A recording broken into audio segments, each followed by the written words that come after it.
established. We got it sorted out. Our big sorry we're a little late. Our big debate of the evening was the shocker that they might not do a Catwoman number 69. You don't have your mic on. Oh no. I just noticed. Yours is green sheer. It is. Right there. That's not what I'm doing. All right, now I got it. All right. That was weird. I bet the thing picked me up. So we were a little late. We were debating. John Shear had the small revelation that they might not do a Catwoman number 69, that we might end at number 68, and we were appalled, so we had to look it up. And they are, but it's going to be a whole new creative team, which is super cool. This actually was the one Catwoman issue I read because every cover has a cat companion for her theft on it. I kind of dug. So yeah. We're all feeling a little loopy. I hear there's some kind of super full moon craziness going on, so hopefully you're feeling loopy with us. You can join us this evening. We got a lot going on. First disclaimer, so I can get like the boring housekeeping junk out of the way. There are a couple series, small and large, from Image and Vault that have delayed covers and some cover A's. So if you don't see something in your file, bear with us. We have lists back here. But Moon Man, Rook Exodus, which is a bummer. The Moon is Following Us, which is... we'll talk about that. We do have regular covers. Dying Inside from Vault, Goobers from Vault, and Lilith, which is kind of a bummer, but hopefully it'll release closer to Halloween. Should be a week or two away. Housekeeping stuff done. We have fun stuff coming up. I'm going to go to this flyer. Kyle's going to follow me. Thursday, 2 days. The 19th is Late Night Comics. The wall's half off, and there's some wild stuff up there. Continues to be added wild stuff. I just spotted the first Harley Quinn up there earlier today. Yes. I was like, oh. So that's really cool. And then we'll have the store full of dollar books. And we've been gaining attention with Late Night Comics, which is kind of fun because you find like minds at late night. So we're enjoying it. And then at the end of the month, September 22nd, so not quite the end of the month, this Sunday, John and I are going to be giving out free comics at the West Side Market with CPL. And a whole bunch of reading material. They're going to do like drawing classes or workshop things, I think, with Sequoia. And there's going to be a lot of stuff going on at the market, and that's cool. But just handing free stuff, free comics to kids is cool. Awesome. Yeah. So Dawn, the woman who helps organize it, was asking me about it the other day. I'm like, free comic days, absolutely. Like, she's like, you ready? I was like, oh, I'm ready. Like, man. This is going to be like, no. Can I give you some pointers? And then at the on the 21st, oh my God, it's a full weekend. You've got Batman Day. Yes. John Shear's going to be here on Saturday for Batman Day. We've got a bunch of cool Batman stuff to give away and to sell. Like, I don't know, it's all in boxes, but Detective Comics 27 Facsimile, Batman Day book. Full size. Says pretty jazzed. Yeah, that's a Golden Age classic. The Golden Age classic. Long Halloween's getting a lot of attention. There's like a hardcover, a freebie, and the number 0 for sale. So Batman Day is going to be awesome. John Shear refuses to wear the Batman cape I've offered him. Correct. But I will have a Batman shirt, so for Batman Day. Don't act like that's enough. It's a consolation. But okay. Either way, you be excited about Batman Day however you want to, as long as you're excited. What else we got going on? Also that day, the 21st, half off back issues in the store all day, Saturday the 21st. And raffles. Yes. Yeah. In the email this week, John sent me the picture of what hardcovers are going to be raffled off. So for every $10 you spend, you get one raffle ticket. He said he's going to round up. So like, come and spend $50, get 5 raffle tickets. You could win a hardcover. A really sweet hardcover. Yep. Yeah. Perfect. Thank you. Yeah.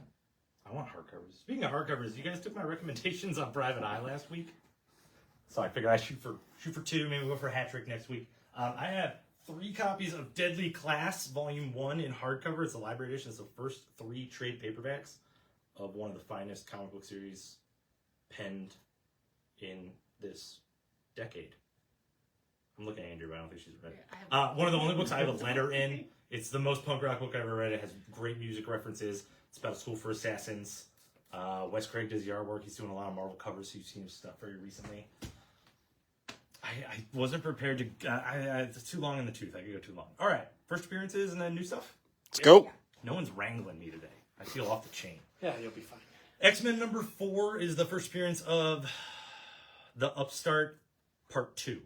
It's like a new team that takes on the X-Men. It's kind of a weird cover. It looks off-kilter because it's the Upstart as a villain group, like, examining their foe.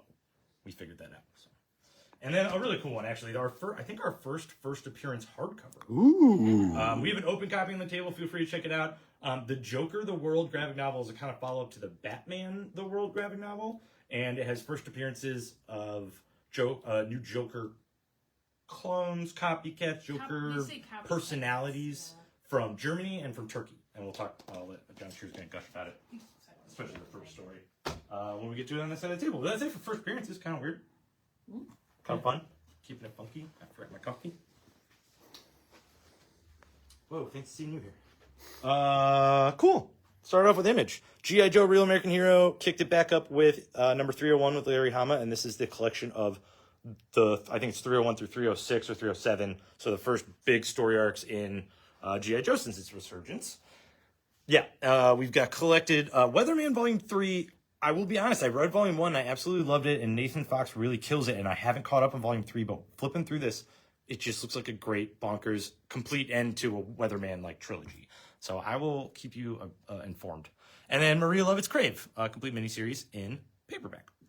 Reprints from Image, Transformers, the 8th printing of number 1, which in a couple weeks in October, we're going to have... You're going to set that down? Oh, I'm not going to set it down. Okay, I thought you were setting it down. You went over there to set it down. That's fine. Dazzler for president. All right, so I don't remember what I was talking about. You're talking about... Oh, in a couple weeks, we're going to have Bumblebee appearing at the shop as a Transformer, which is going to be awesome. There's going to be a bunch of Energon giveaways. We've been ordering up on stuff, so we'll have info about that to come. Now I'm going to put it down because I want to. Void Rivals on its 10th printing of number 1, which is fantastic. I'm going to actually scoot you down here, and we'll do them in part of the order that I know. Okay. Cover A and B and C are all really cool foil covers. So there's cover A with both of them. Cover B featuring green alien. And cover C featuring red alien. Just for claiming purposes. Fair. Foil. Here is our cover D. Cover E. Cover F. Handroid. Cover G. That's okay. I joined that Facebook group, now I'm confused. And then cover H. The alphabet's turned upside down for me right now. All Void Rivals, 10th printing, number 1. All right, let's move on. Everybody's had 9 printings of Void Rivals. Technically, that's the A. Okay, cool. So Destro number 4 came out this week. Thank you, Kyle. Cover A right here for you. Cover B? Yep. We okay with that? And cover C is the bigger pile. We got a cool 1 in 25 character variant and a 1 in 50 with an impractical assassin outfit. The Power Fantasy is, I'm pretty excited to read. Kieran Gillen's first issue was really great, like really smart. So issue 2 is right there. Then we've got a new issue of G.I. Joe Real American Hero. That's on number 310. There's cover A, cover B. 1 cover of Witchblade on the Table by David Mack. Yep. I don't know why I had to look at you to double check, but I did. And then the Cowl is 1964 is on number 2. All ugh-worthy book in the best way possible. Read this book. We have the first 3 issues too. Unfathomably, fantastically smart, good book, if you take our word for anything. Falling in Love on the Path to Hell is on issue number 4. And then Ultra Mega's back. I'll get the cover A out here. Ultra Mega's back, 5 issues. 2 years later, we're on issue number 5. Issue 1 through 4 are fantastically bloody kaiju stories. It's a little tough because of the monstrosity to tell what the hierarchy of power and fighting is, but it's good kaiju stuff, and it's like the streets are flooded with blood kind of kaiju stuff. Like the scale is there. It's great. Great artwork James Herron does. So there's cover A. I think we have the trade paperback that has 1 through 4, and then Magnolia cover, 1 in 10 variant. Yeah, Moon's following us. We were talking about this for a second because 2 wonderful creators come together for a sci-fi book, 10-issue miniseries. 10-issue miniseries. It's Riley Rossmo and Daniel Warren Johnson, one of our absolute faves. Would love to high-five the dude someday. It's about parents trying to save their daughter, which is simple and effective as a concept, but executed in such a broad strokes with their ideas kind of way. It's hard to tell you how it's incorporated without taking the real weight of it out. End of it out. Yeah. Amazing first issue. We have extraordinarily cool other covers coming in late next week. So we're gonna gush about this book again. For now, first issue, A+. Yeah, and it's a great cover for the regular issue too. For fans of Saga and for fans of D&D, I got both vibes. I got like the party going on a mission through evil places vibe, but with a mighty purpose. Cool. With like a good old twist at the end. You didn't read it, did you? No, I didn't. Oh, I can picture the sound you make at the last couple pages. Another great one from Image. We don't have a ton of these on the table, but John Jr. and I are, and the rest of the guys are intent on ordering more. Tin Can Society is from Giant Generator, which is the imprint at Image that Rick Remender manages or edits. I don't know all the jargon. Overseas. And it's about a friend dying, but he just happens to be the most famous man in the world. So it's like a ground level story about friends rallying around that while he was basically like Iron Man, like a more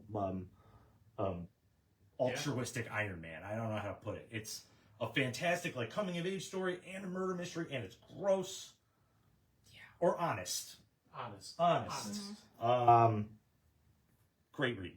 Who knows? 9-issue miniseries. I'm Peter Warren. Yeah, Nope. A bunch of Spawn this week. Violator, they're doing the origin story with some fantastic artwork, which I don't say about Spawn books often. That's number 1 of 6. We got Sam and Twitch, they're number 6. Look at that. Whoa. That's all. Oh. Rat City's on number 6. I was almost afraid to say it. Looking out the window.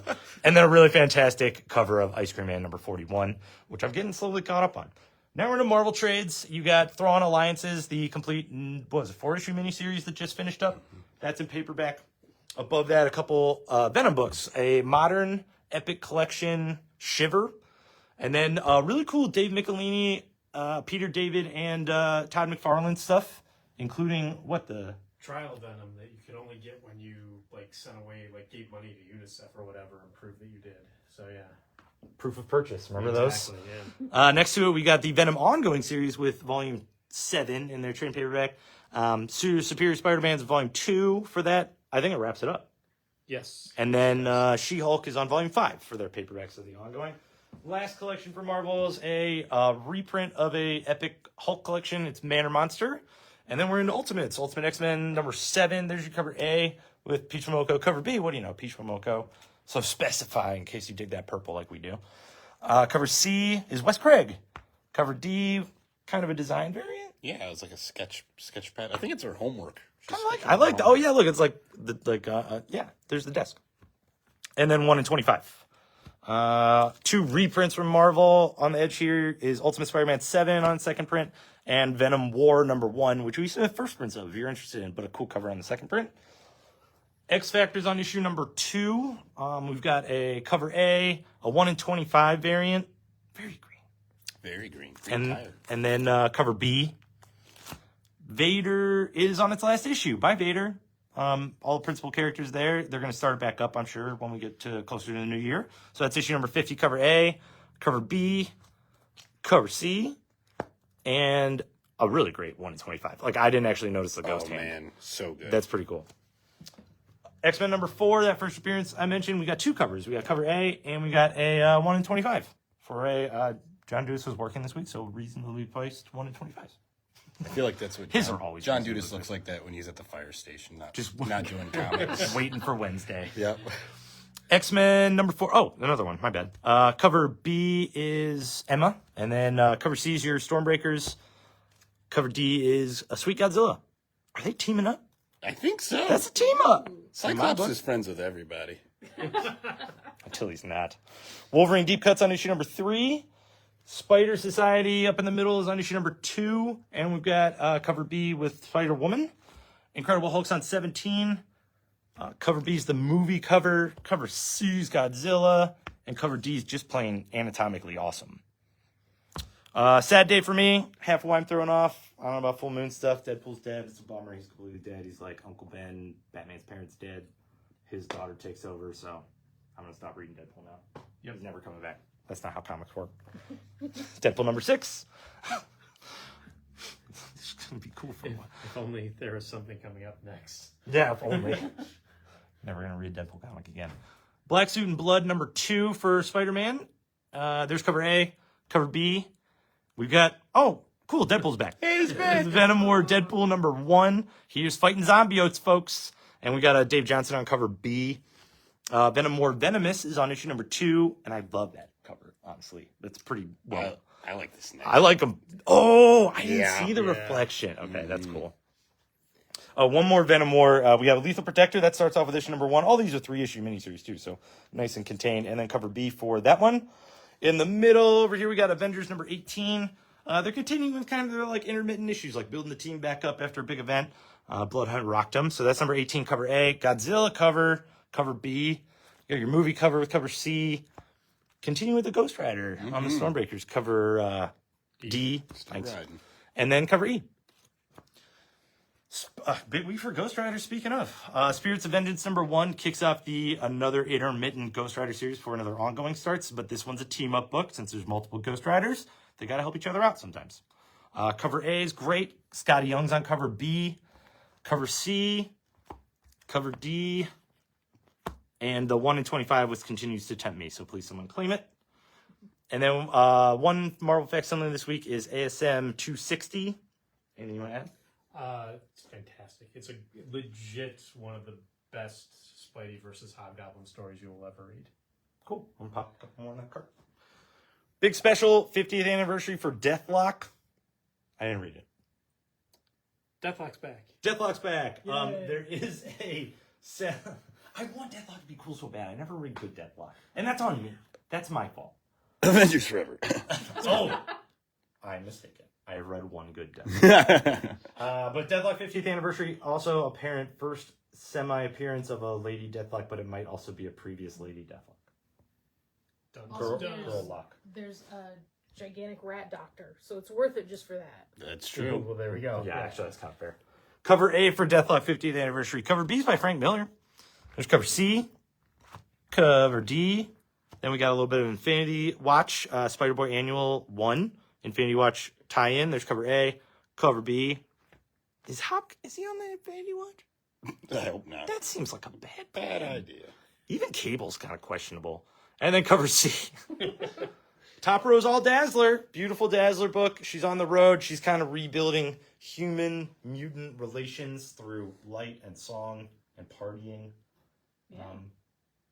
And like they get loud and proud, like kind of literally. I think that someone yells it. The X Factor book for people who wanted 90s X Factor. Yeah, if you're missing classic X Factor characters like Madrox and Strong Guy, they're on her road crew. Domino's her security. It's going to be a solid Dazzler 4-issue miniseries. You want her on the road, you want her being the X-Men's personality, you know? Yeah. Happy, shiny people. Cover A, cover B, cover C's blank. What'd they do with that? They forget to send it to us. Cover D, cover E's amazing. One of the best Godzilla covers they pulled off. Cover F, and 1 in 25. I'll add to Dazzler. It's your turn. Yeah, then we get to DC. We got the top of the table is the multiverses collision detected. It is Superman, Batman, Wonder Woman getting in, like, they're going to join all these people throughout here. This is the first issue where it starts. And when they say, like, oh, here's, like, the bunny, you know who the bunny's going to be. So it's really well done. A good, solid first issue where they're going to have all these characters interact in a way sort of like a comic book version of Space Jam. So, I did get real big Space Jam Yeah. vibes. so yeah. Cover A for that one. The reveal at the end is really good. Like, it's a good pace. It is that's exactly right. It's a very good pace for this book It's with a good reveal at the end. Saturday Yeah. morning cartoon. It's Yeah. like, it feels really good. And I don't know who the witch is. I don't either yet. I'm kind of excited. Like I've not, and so one of the first comics I've read where I've really noticed some modern technological and like app language that I have not noticed before. Like it's reaching out to the youths a little, but it's still fun. It's a fighting game. So The use. Yeah. So cover A, cover B, and cover C for that one there. Dark Knights Steel all winners on issue number 3. Again, starts off a little bit in black and white, and then that color just explodes in the best way possible. So cover A and cover B. Wonder Woman's on issue 13. It is the Absolute Power tie-in, and she finally gets together with Steve while Damien's tagging along, and it is Damien is the best in this. His just exasperation at her is wonderful to behold. It's a great Absolute Power tie-in and a great Wonder Woman Damien team up with more Wonder Woman Damien team up in the backup story, which is fantastic as well. So cover A, very statuesque cover B, and then the 1 in 25 variant for that one there. I'm really stoked that being a fan With Damien. Oh, sorry. Being a fan of this series doesn't mean I have to skip the tie-in issues. Like if I'm like, oh no, they're not gonna have anything to do with what I was kind of digging about the book. It's so not true. Correct. It's same style. Yeah. Absolute Power, Super Son. John Kent has finally beaten the Brainiac Queen. This is what happens after that, because did he really? So one shot for that there. Constantine Hellblazer Dead in America is on issue number 9. Superman 18, him and Zatanna, they are trying to help everybody within the DC universe fight Waller. And so their adventures continue here. Cover B, cover C, and then 1 of 25 variant for that one there. DC's Facsimile, Crisis issue number 6. Halfway through the Crisis series, if you're getting it as facsimiles, you're halfway there. Batman Superman World's Finest issue 31. Eclipso shows up. This is... Mark Waid has been telling a lot of early what if this is the first time they fought Eclipso? Well, this is the first time they fought Eclipso, and Eclipso's already taken over a whole bunch of heroes, and they're like, oh, what do we do? So yeah, regular cover for that one there. Cover B's the amazing homage cover, the 1989 Batman homage cover for that, and then the 1 in 25 variant for that there. Jenny Sparks, Tom King's Jenny Sparks on issue number 2, and we can sort of ignore that, but my gosh, it's a good issue of Jenny Sparks and Captain Atom and history and everything else. It's a fantastic book. Regular cover and then cover B. Issue 68 Catwoman, the last of Teenie Howard's run. So there's your cover A, your cover B, cover C, cover D, and then a 1 to 25 variant for that one there. Collections. Detective Comics, Act 2, which is volume 3 of Ram V's story arc. So got that there. Batman Incorporated, the complete series, full collection of that there. If you want to see where Damien came from, Batman Book 1 by Grant Morrison. This is the Andy Kubert stuff, Tony Daniels stuff, J.H. Williams. Wonderful, wonderful story. Jay Garrick, The Flash, one of the best classic ones that they did of the Golden Age characters. It's wonderful. 6 issues all there. And then Green Lantern by Jeff Johns, Book 2. It's Jeff Johns' Green Lantern. It's fantastic. Oh, it's the best Green Lantern run. Yeah. And then Joker of the World. It is a fantastic Joker series. All single story issues. It opens with a Jeff Johns, Jason Fabok. We can call it an epilogue to 3 Jokers. We can call it a story that you can read just on its own without having read 3 Jokers. And it is a superb Joker story done in just a few pages. And that just leads you off into a bunch of wonderful and glorious, beautiful artwork Joker stories. Yeah, it's a $25 hardcover with 13 original Joker stories in it, and some of them are following up from previous stories, and some of them are completely original. So I opened that book, and they have the flags lined up for what nationality of the writer and artist crew worked on it, and I was like, oh, you guys are putting America first, but the lead in from the familiarity of the three Jokers, which is a great short read by Jeff Johns and Jason Fabok, into the same creative team. It's so recognizable immediately. It was awesome.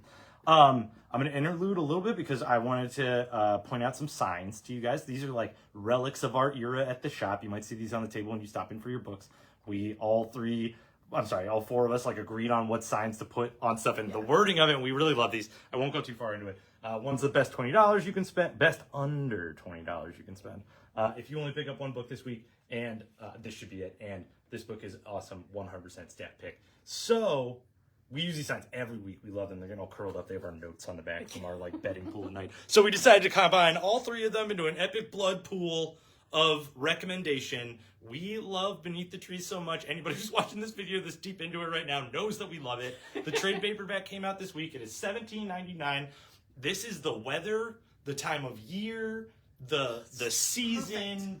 It's like go sit on your porch, drink a refreshment, read this book all the way through. It's the perfect amount of true crime and surreal as far as the story goes. It's bloody, but it's not uncomfortably bloody to a point. And it's just a beautiful mystery told from the inside out and the outside in. Richard Scarry's animal illustrations for children books will never look the same to you. A wonderful ending. But yes, we had a 10-minute idea and made it into an eternity of sign. So you might see this bloodstain come back. Please take our recommendation on this. I don't have any hands. But we will go back to our regularly scheduled programming and unblock the rest of the books. Next to it is another perfect read for this time of year in a little bit of a different vein. R.L. Stine wrote it's young adult. It's teen rated. You could read it. It's about a town. It's called The Graveyard Club.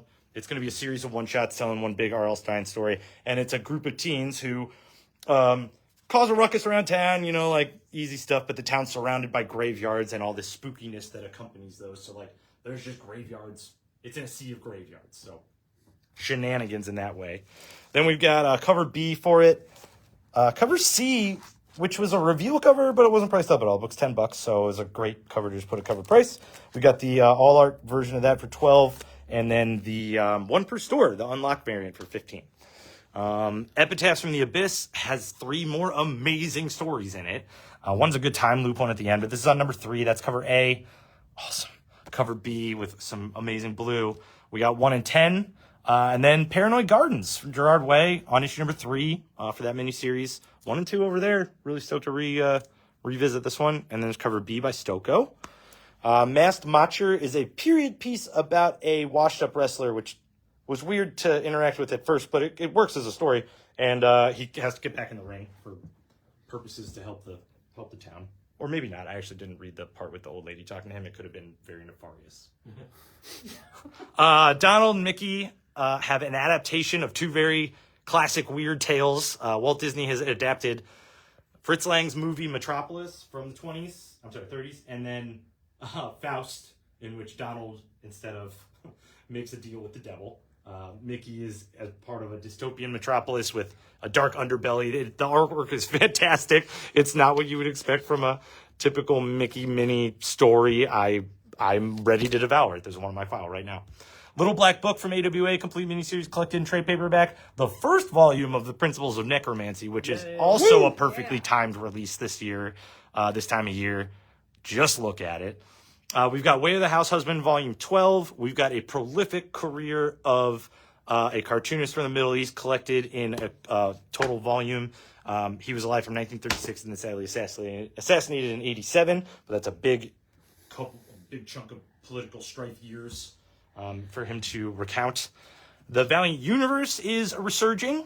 That's part 1 of 4. At a new company. Jim Henson's Labyrinth starts with number 1.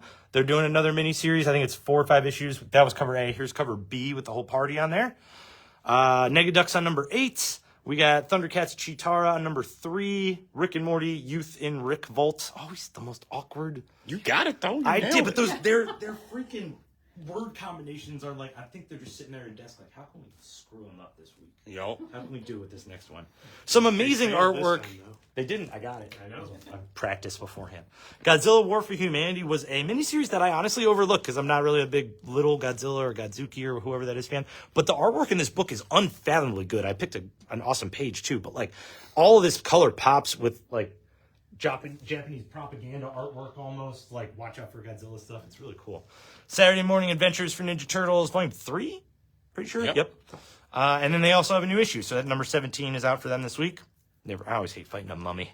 And then a new TMNT number 1, Mutant Nation, is everything that's going on not with the core turtles. So you got all the, I think, is this Jenica? I don't know. I didn't get a chance. And then backup story with Casey Jones. Also, Raph taking a job as a bouncer at a bar, which is kind of a fun story. What? Oh, and 1 in 10 variant for that one, too. Then we got I Am Stephen Hawking in the Young Reader section, along with Babysitter's Club. I think they're in volume 16. Powerpuff Girls on number 3. We've got the end of this phase of High Republic Adventures. So this is issue number 10. Sonic's on issue number 73. There's cover A, and we got cover B. Weirdo is a young adult graphic novel where I always love a finding yourself story where you end up finding yourself in a cape. I'm all in favor of that. Whether it's your imagination or real life, I think it's fantastic. You're really pushing that Batman cape on me, aren't you? I was just gonna say. I actually didn't even think about it. I thought of that earlier today before you even got here. Dear Dad is a really cool memoir series about a girl's correspondence with her dad in and out of prison, and their relationship led to them developing an app for family photo sharing with family in prison, which is kind of cool. I think that's like a neat thing to come out of it. Rock and Groot are trying to tell themselves the scariest stories they know, and one of them is a adaptation of The Wizard of Oz, which was delightful. And then Good as Goldie, Andrew was cackling at right before we started this video.